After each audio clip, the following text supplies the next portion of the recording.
guys, welcome to the second episode of my freelancing tips and tutorials.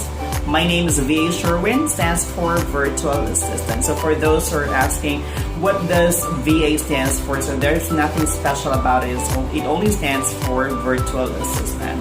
So guys, for those na hindi pa nakapanood ng previous video ko, I have video 00 or episode 001, which is entitled How to Answer the Top 5 Common Interview Questions. So nagbigay po ako ng mga tips doon on how to answer those questions para sa mga newbies and for those who are planning to apply for a job. Alright, so but before anything else, please don't forget to subscribe or to click the subscribe button on my YouTube channel and ring the bell for great contents and videos. Para naman update kayo sa mga latest videos and contents on my channel. So guys, so time check muna tayo. It's 9:57 in the evening. So that's few minutes before the start of my shift. Pero syempre, I'll maximize this time to share with you a very short video and to give you some tips. So enjoy watching. Guys, so on our first episode, I mentioned there how important it is to conduct a short research about the company background before you attend the job interview. So ngayon guys, i-highlight ko yung portion na yon. So what are the things kaya na kailangan nating alamin about the company before we attend a job interview? What are the information we need to understand? So eto guys, so simulan na natin. So guys, so research the company before the interview. So ano-ano yung mga dapat natin i-research about the company? So tip number one, it is important to visit the company website. If they have a website, try to visit the website, okay? And then alamin natin what are the functions of each department within the organization. So ano yung mga departments within the organization kasi marami silang mga functions. So ano yung purpose, ano yung mga ginagawa sa bawat department. So it is important na alam natin kahit paano yung function ng bawat isa. Okay. Tip number 2, it is also important to determine the workplace culture. So ano yung the way na paano pinapalakad yung company, anong kind of relationship they have within the company, kung healthy ba yung environment. Kasi it is also important, no, that when we choose a company to work with, the environment is important. Kasi kung toxic naman yung mga kasama mo, di ba, Alina, wag na lang. Hindi ka pa nagkapag-umpisa, di ba? Kasi isa yun minsan sa mga causes kung bakit hindi tayo tumatagal sa isang trabaho or why we decided to change our careers or to look for another employer. So, alamin natin kung anong culture within the organization. And tip number 3, it is also important to recognize the management structure. So, di ba minsan sa mga offices nakita natin yung mga organizational chart, ano? So, it is also important to understand who are the people working within the company. Sino-sino yung mga nasa posisyon, no? Yung mga leaders, sino yung mga heads about departments, sino yung mga subordinates.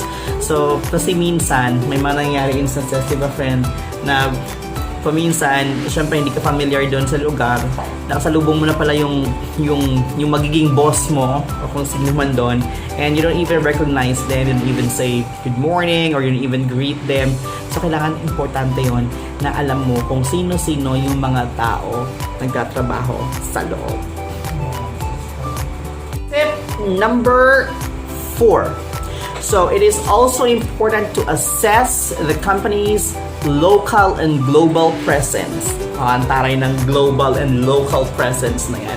So, syempre guys, kung meron namang mga companies na medyo maliliit na companies lang, so let's try to understand or to know about their local presence. Ano ba yung function nila sa community natin?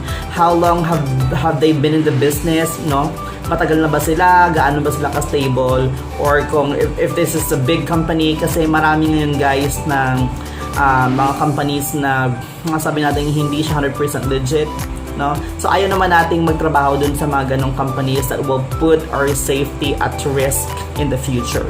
So alamin natin kung ano yung purpose, ng company sa community natin, ano man itulong nila aside from of course giving job opportunities for us. So ano yung pinaka goal ng company. Ayan guys. Also, tip number 5. So we should also identify the company's competitors. Bakit? Pakailan natin sa mga competitors nila. So, syempre, minsan pag nag-apply tayo sa trabaho during the interview guys, so syempre kailangan natin medyo magpasikat ng konti, magpasiklab ng konti during the interview. No? So it is also important for us to understand the competition in the market para naman meron tayong something na ma-share. Pag tinanong tayo, bakit ka namin i-hire sa company na to? So, at least you will be confident to say na you understand the competition in the market and these are my plans para makatulong ako na maging successful itong company na to. So that way they feel na, or yung interviewer or the recruiter will feel na, oh, etong applicant na to ay talagang very eager and very determined na tumulong sa company. Hindi lang basta-basta lang makakuha ng trabaho, kundi meron siyang goal to help the company. So yun. So let's proceed to tip number 6. If possible or if available, review the company financials. Pakialam natin. Pero guys, syempre, when we choose a company, we're looking for a stable company kasi ayaw naman natin na papasok tayo sa napaka-unstable na business o na kumpanya kasi ayaw naman natin na, di ba, after like a couple of months or after a year, hindi natin alam na nasa state of bankruptcy na pala yung company. So, syempre, ayaw naman natin mahirapan tayo ulit to start from the scratch, to update our resume, to of course, email or proposal or cover letters, no? Or ngayon pipila ka naman uli, tapos magpe-prepare ka naman uli ng mga requirements and all that kasi may kilala akong ganyan, like that. Pero wag ko lang siyang banggitan, hindi ko shout out guys. Chika lang yun. Ayun. So, yeah. So, if it's available, kung meron ka namang source, if you can find that online, or kung merong mga mapagkukunan ka ng information, so it is also necessary to review their financial status. Tip number 7, again guys, so it is important for us to review the employees' testimonials. So syempre, walang ibang makakapagsalita about their company to describe about their experience kundi yung mga tao mismo sa loob ng kumpanya. So if you know somebody who is working in the company, it is also important to talk to them and ask them about their feedback about the company, or kung meron sila mga websites or even sa social media platforms, try to read and review of course yung mga comments and reviews about the company kasi hindi natin alam kung ano ba talaga yung mga nangyayari behind, no? Kung maganda ba yung management ng company, kung maganda ba yung trato nila sa kanilang mga employees. Syempre, tulad ko naman, matigas ang ulo ko. So ayoko ng toxic na boss.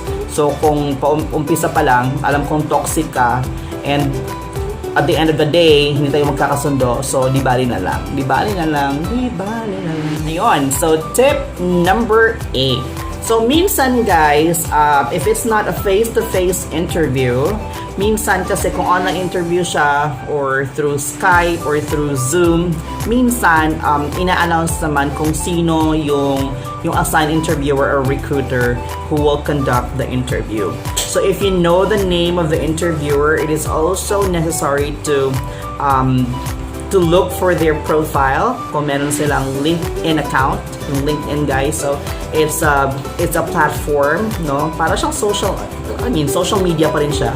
Para siyang Facebook, pero it's more on a professional approach where you can update your employment history, ano yung mga skills mo, ano yung mga services that you can offer. So yun, it's most of basically it's your profile. So it is also necessary to search about the interviewer's profile, to add them, no? And then to read more about them, kung ano yung mga bagay na ginagawa nila sa company, for how long sila nag-stay sa company, for you to help yourself build rapport to the interviewer. Kasi it is also important, guys, when you attend to a job interview, hindi lang basta na masagot natin yung questions, although important yun. Kung hindi lang siya na basta-basta lang na sumagot tayo, okay na. So it is also important to build rapport to the interviewer para naman at least kalmado lang. Chill lang during the interview. Hindi masyadong pressured, as if parang nagkakape lang kayo dalawa sa Starbucks, di ba? Habang nag-uusap kayo about the job opening. So, yung common questions na pwede nating ma-associate about the company is they might ask you, what do you know about the company? Or they might ask you, why do you want to work in the company? Or pwede lang sabihin na, why do you choose this company? So it is important to demonstrate in the interview that you have thoroughly researched about the company, you know something about the business, that you can articulate on how you can add value in the organization. Ayun. So it is also important to know exactly what turns you on para mag-apply sa company nila. Ayun. So wag nating sayangin yung pagkakataon, guys, to get employed, to land for a job by doing well during the interview. So guys, yun lang. So tatapusin ko tong video na to. So I hope that you enjoyed watching this video and you will continue to follow the great contents and new videos on my YouTube channel. So please don't forget to hit the subscribe button and ring the bell for new notifications. See you on my next video.